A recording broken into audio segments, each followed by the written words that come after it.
Do you think that, looking back, do you think there's no way they could have done that?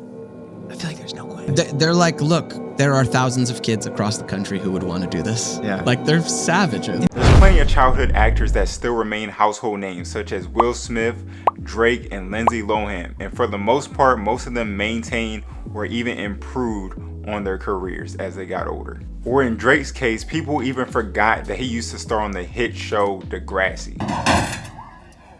Sean Cameron. Jimmy Brooks. But as we all know, not every childhood actor's story has a happy ending. So today we're going to figure out why most childhood actors go broke. One of the first huge obstacles that childhood actors have to face is their parents' mismanagement of their money and their career. A lot of experiences between actors will vary, but the results are usually the same. Let's look at famous childhood actor Jackie Coogan to get a good picture. Now, Jackie Coogan was discovered in 1919 by Charlie Chaplin and shortly after was cast in the comedian's famous film, The Kid. In the 1920s, the world saw Jackie's fame skyrocket from the show and even spawned a wave of merchandise dedicated to his role in the film. But despite earning a ton of money throughout his career, it wasn't until his 21st birthday that he realized that there was no money left. Ultimately, he ended up suing his mother and former manager for the earnings that he made during his tenure on the show. This series of events actually sparked a law to protect childhood actors, appropriately named the Coogan's Law. Now, the only problem is this law had many loopholes for years and basically was rendered ineffective. Now, this issue didn't get revisited until January 1st of 2000, in which the changes to the California law were made, stating that the earnings by minors in the entertainment industry are property of the minor and not their parents. Now, on top of that, this change in the California law also requires that 15% of all minor earnings must be set aside and blocked in a trust account commonly known as the Coogan's account. But that's not the only thing that a lot of these actors had to deal with. The brothers from Sweet Life and Zack and Cody experienced the exact same thing. But due to the financial irresponsibility from his mother when their father gained full custody, it was turned into a financial necessity for the two twins to continue acting, and of course this can be a lot of pressure on any child. One of the next things childhood actors have to face is a lack of opportunity. In California, they have state laws which mandate children to only work a certain amount of hours. For actors who have their breakout show in before they could fully grow up and are seeking new employment, this could be a problem. Most production companies will try to steer away from hiring people under the age of 18 for childhood roles because it can impact production times and is overall just a hassle to deal with.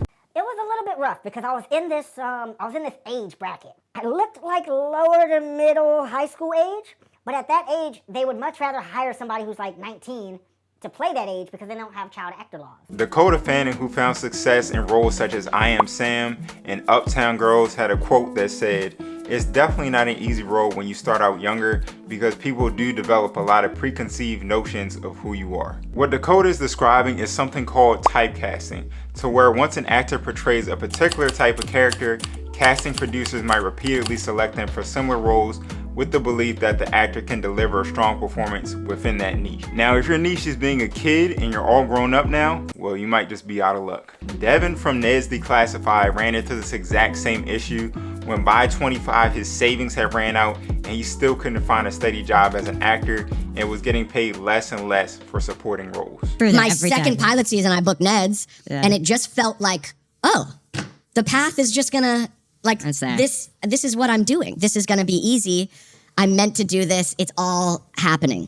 That is not always the case. One of the next big issues that childhood actors run into is personal finance mismanagement. Personal finance is a problem for a lot of typical people, but childhood actors run into an even bigger problem where they're handed to the keys to huge amounts of money as soon as they turn 18. There have been countless of quotes stating that when they were young, they could pretty much buy whatever they wanted, of course listening to their parents in this situation, but when they turn 18, they're now tasked with managing a huge amount of money while they struggle to find similar employment. This can cause a lot of actors to drain almost everything they have if they don't change their financial habits quick. So to the answer of where these people are now, they're all over the place. Alfonso, who starred in Fresh Prince of Bel-Air as Carlton, now works as a host for America's Funniest Videos and also hosts Dancing with the Stars. Now, Jeremy Suarez, aka Jordan off of the Bernie Mac show, ended up retiring his acting career completely and started a job in construction. And I was like, all right, this isn't working. So, like I said, I just started working. I started working a regular job. I actually was working with my stepfather at the time. He was a construction worker, so I was like, all right, I can do what you do. And he's like, all right, let's go. Childhood actors have plenty of avenues that they can choose from when they finish their career, but it's up to them to write the next chapter in their book. But if you're interested in how childhood actors go broke, I'm sure you're gonna wanna know how NFL players go broke. So if you're interested in that video, click this video right here. I appreciate y'all for watching. Make sure you like, comment, and subscribe if you like my content. And I'll see y'all in the next one. Peace.